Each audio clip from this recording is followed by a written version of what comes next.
Hello students, my self Poonam Kumawat और इस lecture में हम लोग डिस्कशन करने वाले हैं नर जनन तंत्र यानी कि मेल रिप्रोडक्टिव सिस्टम के बारे में। देखिए, जो आपके सामने डायग्राम है ये कंप्लीट नर जनन तंत्र है, जो कि बहुत ही आसान, बहुत ही इम्पॉर्टेंट है, क्योंकि इस सिस्टम के थ्रू हम ये जानेंगे, यानी कि जो ह्यूमन रिप्रोडक्टिव सिस्टम है यानी कि मानव जनन तंत्र है, ये बहुत ही इम्पॉर्टेंट सिस्टम है हमारी बॉडी का, क्योंकि इसके अंदर हम ये जानते हैं कि हमारा फॉर्मेशन कैसे हुआ। सिंप्लीफाई बात करें कि नर जनन तंत्र में नर युग्मक कैसे बना, मादा जनन तंत्र में मादा युग्मक कैसे बना, लेकिन उससे पहले हमें समझना पड़ेगा कि ऐसी कौन सी संरचना थी जिसने नर और मादा युग्मकों का निर्माण किया और ये युग्मक किस तरीके से एक दूसरे से मिलके और युग्मन से नए जीव का निर्माण करते हैं। तो पहले हम डिस्कशन कर रहे हैं हम नर जनन तंत्र के बारे में।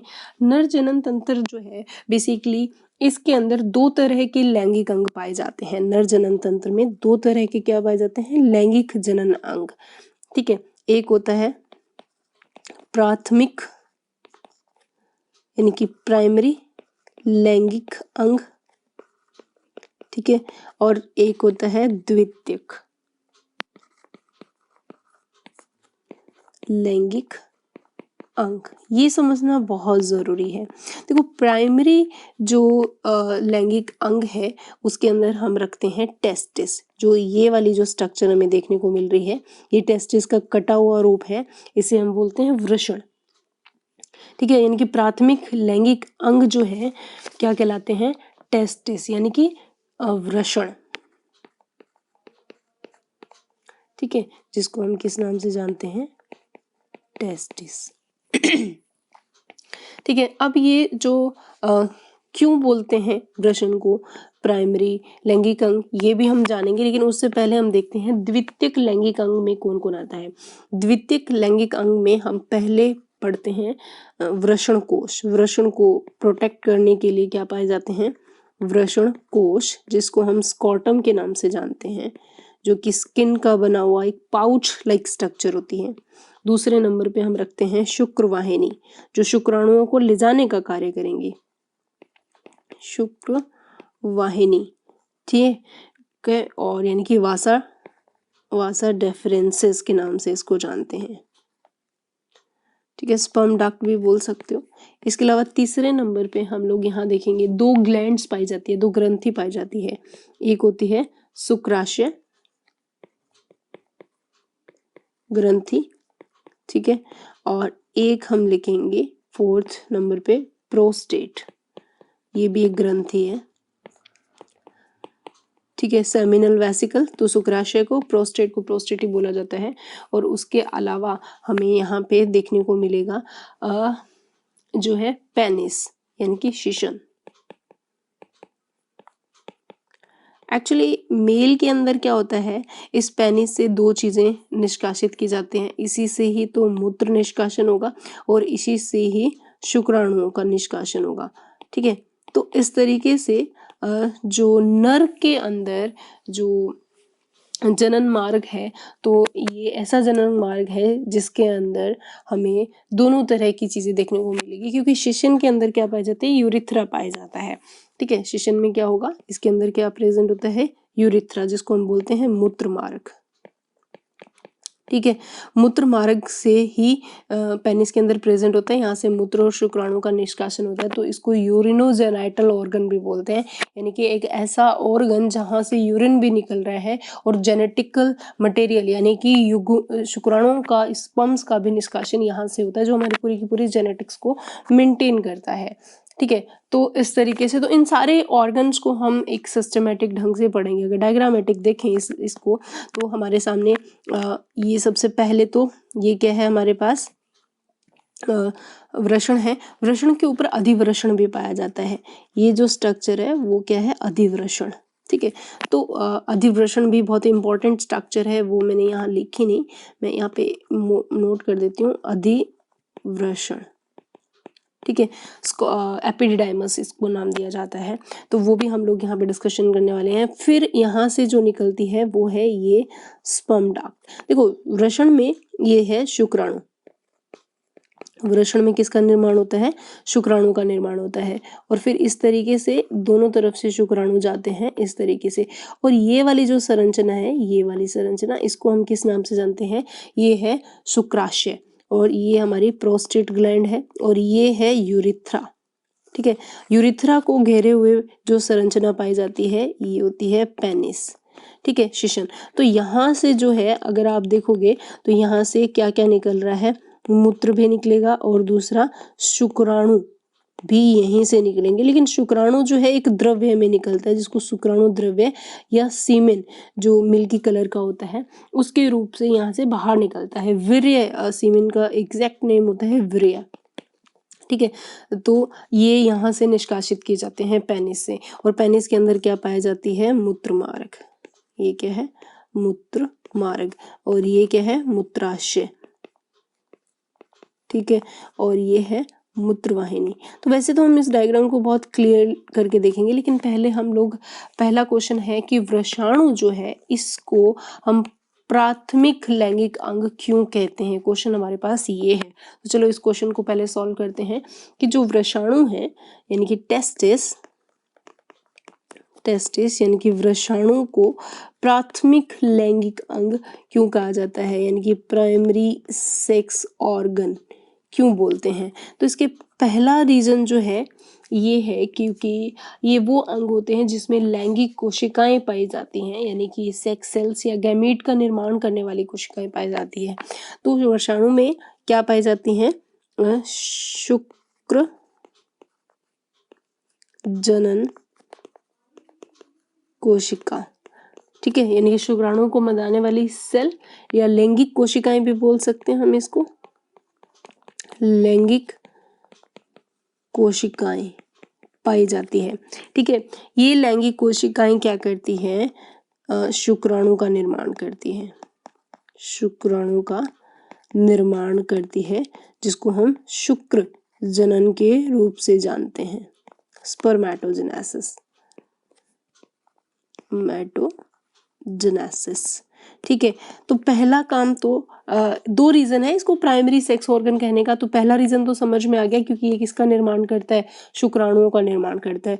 और दूसरा कारण क्या है? दूसरा कारण ये है कि ये नर लैंगिक हार्मोन को स्रावित करता है। ठीक है, और नर लैंगिक हार्मोन कौन सा है? टेस्टोस्टेरोन।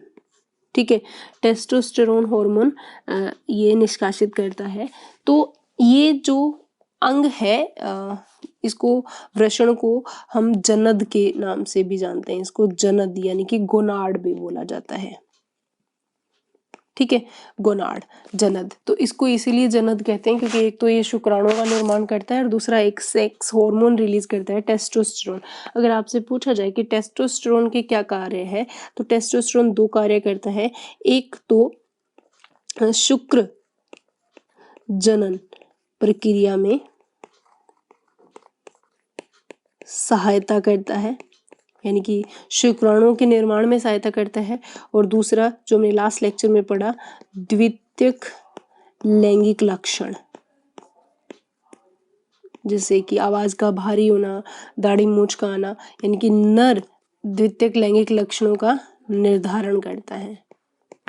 ठीक है, तो इस तरीके से टेस्टिस को हम प्राइमरी ऑर्गन बोलते हैं। अब क्वेश्चन आता है ये कि शुक्राणु का जो निर्माण है और ये कितने होते हैं, निर्माण कहाँ होते हैं? वृषण जो है वो एक जोड़ी होते हैं। ठीक है, अगर इनके निर्माण की बात करें तो इनका निर्माण तो होता है उदर गुहा में। ठीक है, यानी कि 7 महीने का अगर आप भ्रूण देखेंगे तो उसके तो ये उदर गुहा में होता है। ठीक है, लेकिन ये 8वें और 9वें महीने के आते आते ये जो वृषण है ये स्थित कहाँ होते हैं? तो हम बोलेंगे ये उदर गुहा से बाहर, उदर गुहा से बाहर आ जाएंगे 8वें महीने में। और किस में स्थित होते हैं? उदर गुहा से बाहर वृषण कोश में, वृषण कोश में ये स्थित होते हैं। वृषण कोश मैंने पहले ही क्लियर कर दिया, इस तरीके से स्किन की बनी हुई ऐसे पाउच होता है जिसके ऊपर बाल पाए जाते हैं और इनके अंदर ये जो वृषण है वो इस तरीके से पाए जाते हैं। तो क्वेश्चन आता है कि ये इनकी स्थिति जो है वृषण कोश में क्यों आई? ये पहले उदर गुहा में थे, फिर ये वृषण कोश में क्यों आए? तो इस क्वेश्चन का आंसर है तापमान, टेम्परेचर।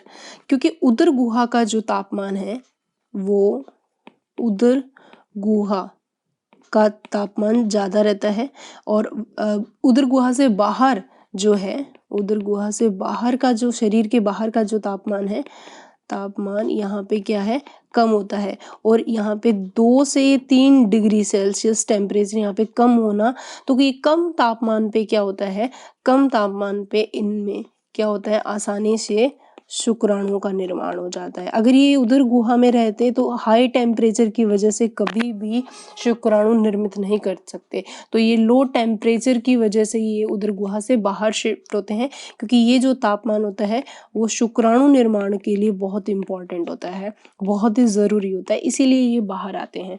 तो एक जोड़ी वृषण होते हैं और ये उदर गुहा से बाहर वृषण कोश में ये स्थित होते हैं, ठीक है। और इनका काम क्या होता है, शुक्राणु का निर्माण करते हैं, क्योंकि इनके अंदर क्या पाए जाते हैं, लैंगिक कोशिकाएं या जम कोशिकाएं पाई जाती हैं, जो अणुसूत्री विभाजन करके शुक्राणुओं का क्या करती है, निर्माण करती है। और ये यहाँ पे क्या पाया जा रहा है, वृषण कोश, ठीक है, जिसको हम बोलते हैं स्कॉटम।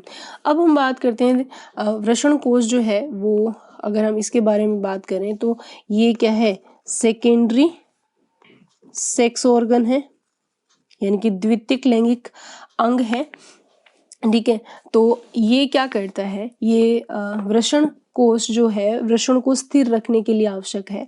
और अभी अभी मैंने आपको बताया शुक्राणु निर्माण है तो शरीर के कम तापमान की आवश्यकता होती है, तो वृषण कोश क्या है, तापमान नियंत्रण यंत्र के तौर पे कार्य करता है। तो अगर इसका कार्य अगर आप पूछोगे तो इसका कार्य क्या है, ये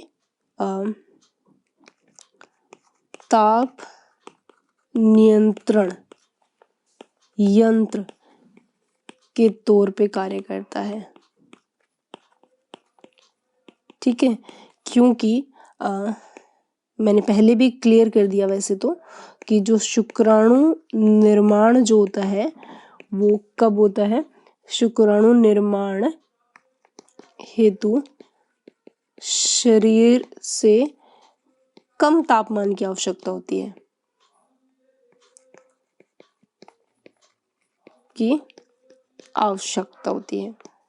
ठीक है। और ये कम तापमान की आवश्यकता प्रदान यहाँ पे वृषण कोश करता है। तो यहाँ तापमान शरीर के अन्य अंगों से वृषण कोश में कम होता है। तो वृषण कोश का तापमान जो है वो अन्य अंगों से कम होता है, इसीलिए वृषण जो है वृषण कोश में स्थित होते हैं। इसके बाद जो है वो क्या पाया जाता है, अधिवृषण। अधिवृषण, अधिवृषण जो है एक कुंडलित संरचना होती है,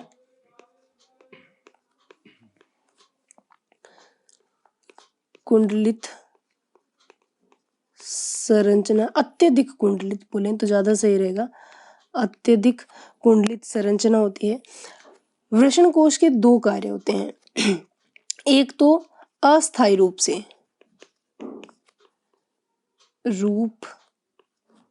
से शुक्राणुओं का संग्रहण करती है, दूसरा ये शुक्राणुओं को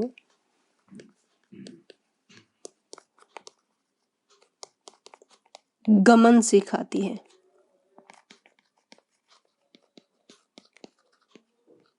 यानी कि शुक्राणुओं में मोटिलिटी, उनमें गमन की प्रक्रिया कहाँ से सीखता है, वो अधिवृषण में।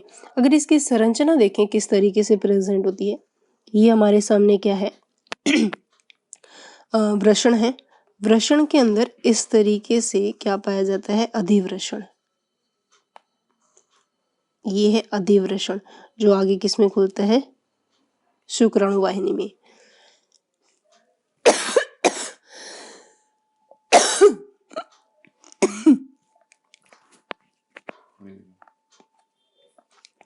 ठीक है। वृषण में इस तरीके से वृषण पिंड पाए जाते हैं, ये क्या है, वृषण। ठीक है, वृषण में यहाँ पे अगर हम देखें तो इस तरीके से ये लैंगिक कोशिकाएं होती हैं, यानी कि शुक्राणु जनन कोशिकाएं, इन्होंने यहाँ पे शुक्राणुओं का निर्माण किया। ठीक है, ये शुक्राणु है और यहाँ से ये शुक्राणु जो है एक छोटे छोटे नलिकाओं द्वारा कहाँ पहुंचते हैं, अधिवृषण में पहुंचते हैं।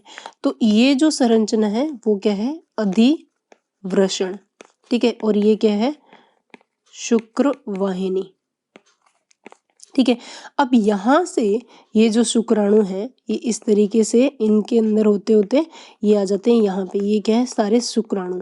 ये शुक्राणु यहाँ पे जो है स्टोर रहते हैं और यहाँ पे इनका चलना सिखाया जाता है, यानी कि इसको ट्रेनिंग सेंटर बोला जाता है शुक्राणुओं का, अधिवृषण को। फिर यहाँ से ये शुक्राणु कहाँ पहुंच जाते हैं, शुक्रवाहिनी में। और ये सारी संरचना जो है वो किसमें प्रोटेक्टिव रहती है, ये होता है वृषण कोश। ठीक है, तो इस तरीके से ये होता है अधिवृषण। अधिवृषण जो है आगे किसमें खुलता है, शुक्रवाहिनी में। तो अब हमारे पास जो संरचना आती है वो क्या है, शुक्रवाहिनी। शुक्रवाहिनी के बारे में अगर हम बात करें तो दो वृषणाणु हैं तो दो ही शुक्रवाहिनियां होगी। ठीक है, ये आगे तक शुक्राणुओं को कहाँ तक पहुंचाती है, शुक्राशय तक पहुंचाने के लिए सहायता प्रदान करती है। तो ये कितनी होती है, एक जोड़ी होती हैं और इनका कार्य क्या होता है, अधिवृषण से शुक्राणु लेती हैं और कहाँ तक पहुंचाती है, शुक्राशय तक पहुंचाने का कार्य करती है। ठीक है, तो शुक्रवाहिनी मूत्रवाहिनियों के साथ संयुक्त नली बनाती है और ये शुक्राणु और मूत्र दोनों एक ही मार्ग में आके खुलती हैं। तो अगर हम देखें मानव में एक जोड़ी शुक्रवाहिनी पाई जाती है, ये वाहिका एक वृषण से शुक्राणुओं को परिवहन कहती है और दाईं और बाईं शकलन वाहिनी में जाके मिल जाती है शुक्राशय से होते हुए। किस तरीके से, वो भी हम डायग्राम के थ्रू समझेंगे यहाँ पे, तो वो आपको ज्यादा समझ में आएगा किस तरीके से ये चीज बोली जा रही है। तो हम यहाँ पे पूरा एक डायग्रामेटिक स्ट्रक्चर आपको बताती हूँ किस तरीके से होती है। तो हम लोग यहाँ बना रहे हैं सबसे पहले वृषण। ठीक है, ये है वृषण और ये संरचना होगी अधिवृषण। अधिवृषण से ये होगी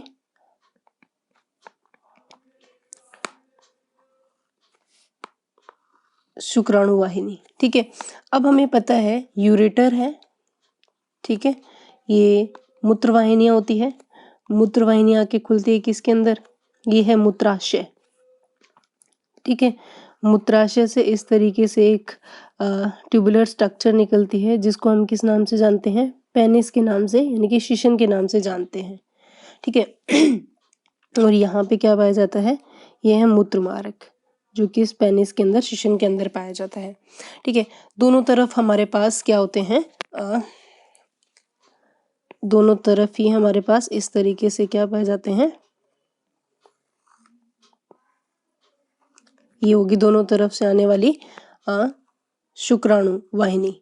अब ये शुक्राणु वाहिनी जो है वो इस तरीके से आती हैं और मूत्र वाहिनी के नीचे से लूप बनाते हुए ऐसे एक एम्पुला में आके खुल जाती है और फिर यहाँ पाया जाता है इस तरीके से, ये जो स्ट्रक्चर है मैं आपको दिखाऊं तो ये है, होता है शुक्राशय।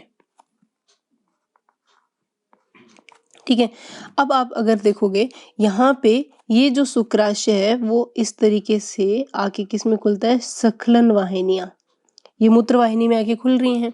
ये हमारे पास क्या है, शुक्राशय, ये है शुक्राशय।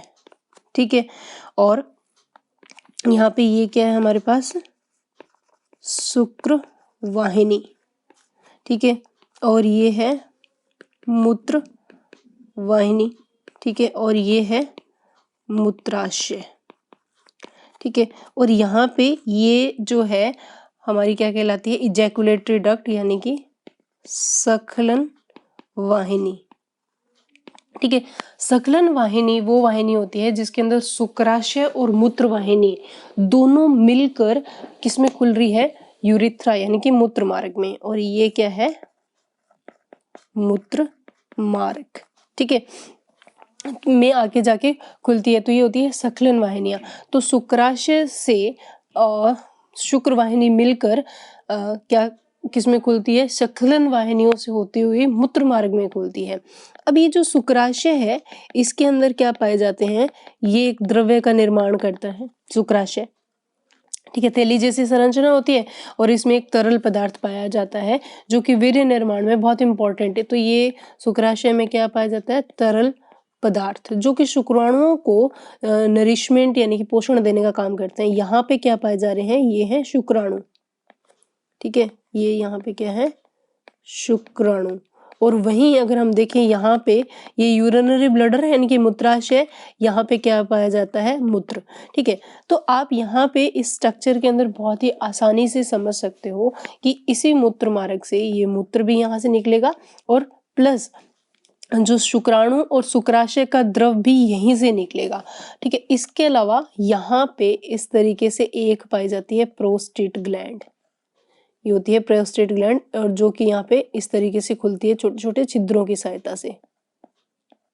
ठीक है, ये कौन सी ग्लैंड है, प्रोस्टेट ग्रंथि। ठीक है, ये भी इसके अंदर भी क्या निकलता है, तरल पदार्थ। तो प्रोस्टेट ग्रंथि का तरल पदार्थ, शुक्राशय का तरल पदार्थ और प्लस शुक्राणु आपस में मिलके किसका निर्माण करते हैं, वीर्य का। तो वीर्य कैसे बनता है, शुक्राणु प्लस तरल पदार्थ। ठीक है, किस किस का तरल पदार्थ, तो एक तो शुक्राशय का और प्लस प्रोस्टेट ग्लैंड का, तो मिलके क्या बनाता है, वीर्य। तो यहीं से तो क्या निकलेगा, ये वीर्य निकला।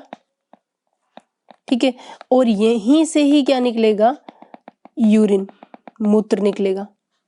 ठीक है, इस तरीके से हम देखते हैं कि नर जनन तंत्र के अंदर एक ही मार्ग होता है और ये क्या कहलाता है, पेनिस यानी कि शिशन।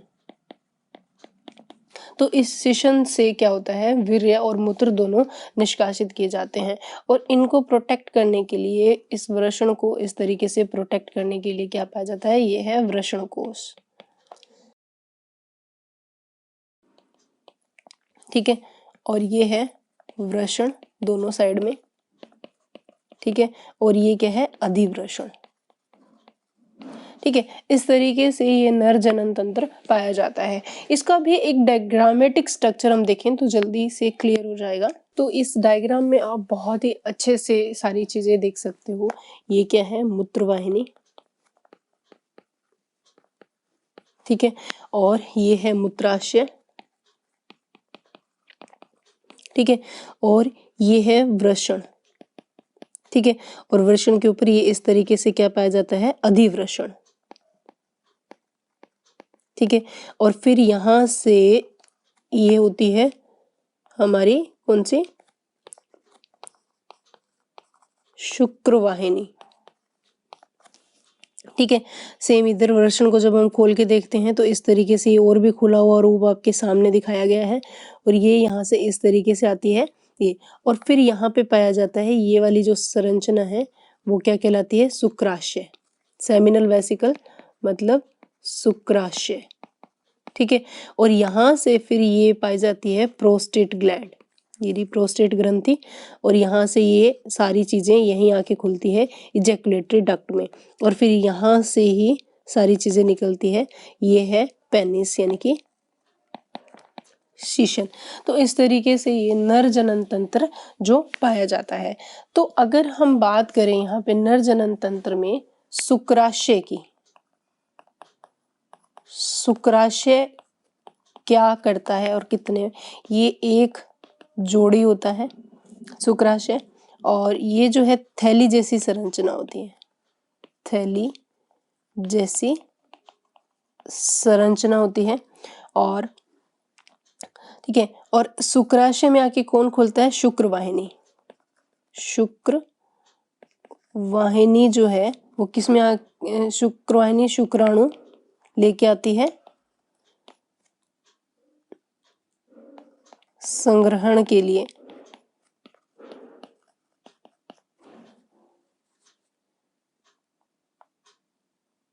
एक थैली जैसी संरचना में खुलता है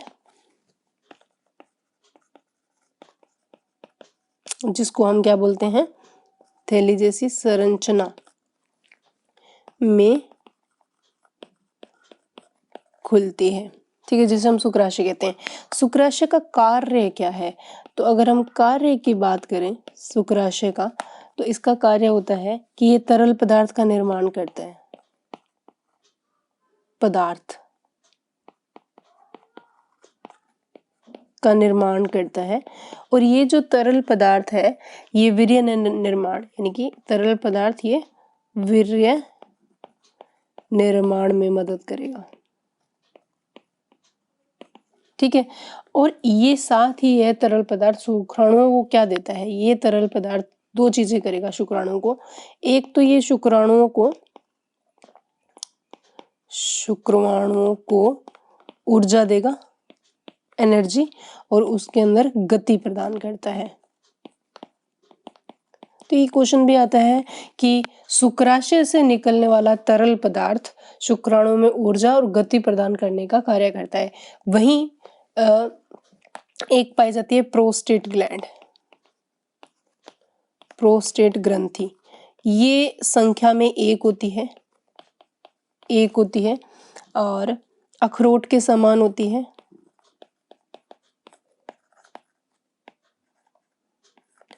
आकार की होती है, और यह एक स्त्रावी ग्रंथि है, बाह्य स्त्रावी ग्रंथि, क्योंकि ये भी क्या करेगी, एक तरल पदार्थ का स्त्रवण करती है।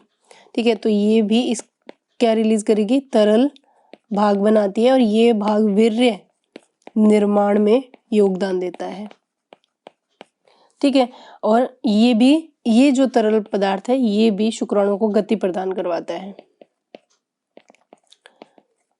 शुक्राणुओं में गति। ठीक है, तो अगर हम बात करें वीर्य कैसे बना, तो वीर्य जो है वो एक ऐसा तरल पदार्थ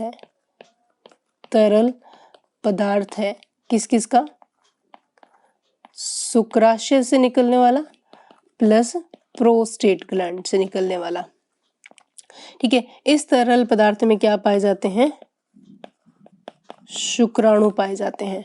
ठीक है, अब ये वीर्य का जो कलर है वो मिल्की कलर होता है, दूधिया रंग का होता है, और यह शीशन से निष्कासित किया जाता है, शीशन से मूत्र मार्ग की सहायता से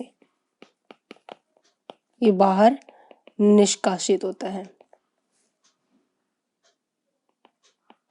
ठीक है, वहीं अगर हम देखें कि जो मूत्र मार्ग है वो दो तरह के कार्य कर रहा है नर में। पहले ही बता दिया कि मूत्र मार्ग जो है एक पेशी नलिका होती है, पेशीय नलिका होती है। ठीक है, और इस पेशीय नलिका का जो है ये कहाँ से निकलता है, मूत्राशय से निकलता है। ठीक है, और मूत्र मार्ग में मूत्राशय आके खुलता है, मूत्राशय से निकलता है, और प्लस यहाँ पे सखलन नलिका भी इसी में आके खुलती है। तो इस तरीके से मूत्राशय भी इसमें खुलता है, सखलन नलिका भी खुलती है, इसीलिए मूत्र मार्ग को हम क्या बोलते हैं, मूत्र जनन नलिका, यानी कि यूरिनोजेनाइटल कैनाल बोला जाता है। ठीक है, इसमें से होके मूत्र, शुक्राणु, ये सारी चीजें बाहर निकलती है। यह नलिका पेनिस से गुजरती है और फिर वहां पे मूत्रोजनन छिद्र यानी कि यूरिनोजेनाइटल छिद्र से ये बाहर की तरफ खुलता है, और लास्ट में हमारे पास जो स्ट्रक्चर आती है वो है शीशन यानी कि पेनिस। ठीक है, ये जो है एक बेलनाकार अंग है, ट्यूबुलर स्ट्रक्चर है, ये भी एक होता है संख्या में। ठीक है, और यह उत्थानशील यानी कि इरेक्टाइबल होता है, इसको हम मेथुनांग बोला जाता है। मेथुनांग यानी कि कोपुलेटरी ऑर्गन, ठीक है। और यह उत्तेजनशील होता है, ये छोटा और शिथिल होता है सामान्य अवस्था में। सामान्य अवस्था में ये छोटा होता है व शिथिल होता है, ठीक है। लेकिन मूत्र विसर्जन के कार्य के साथ साथ ये वीर्य का भी उत्सर्जन करता है, लेकिन वीर्य उत्सर्जन यानी मिथुन के समय यानी कि कॉपुलेशन के समय ये उन्नत आकार का यानी वेल डेवलप स्ट्रक्चर ले लेता है, और जिससे इसमें क्या होता है, वीर्य को ये निष्कासित कर रहा है। तो मैथुन के समय यह अपना एक्चुअल जो इसका आकार होता है वो लेता है, उन्नत अवस्था में आता है, और उन्नत अवस्था में आके किसका निष्कासन करता है, वीर्य का निष्कासन करता है। तो मतलब पेनिस से दोनों चीजें ही निकलती हैं, इससे मूत्र भी और प्लस वीर्य दोनों को ये क्या करता है, निष्कासित करता है, ठीक है। तो इस तरीके से ये नर जनन तंत्र था, जिसके अंदर प्राथमिक और द्वितीयक लैंगिक अंगों के बारे में पढ़ा और उनको डायग्रामेटिक हम लोगों ने समझा। नेक्स्ट क्लास में हम पढ़ेंगे मादा जनन तंत्र यानी कि फीमेल रिप्रोडक्टिव स्ट्रक्चर। तब तक के लिए stay happy, keep studying, thank you.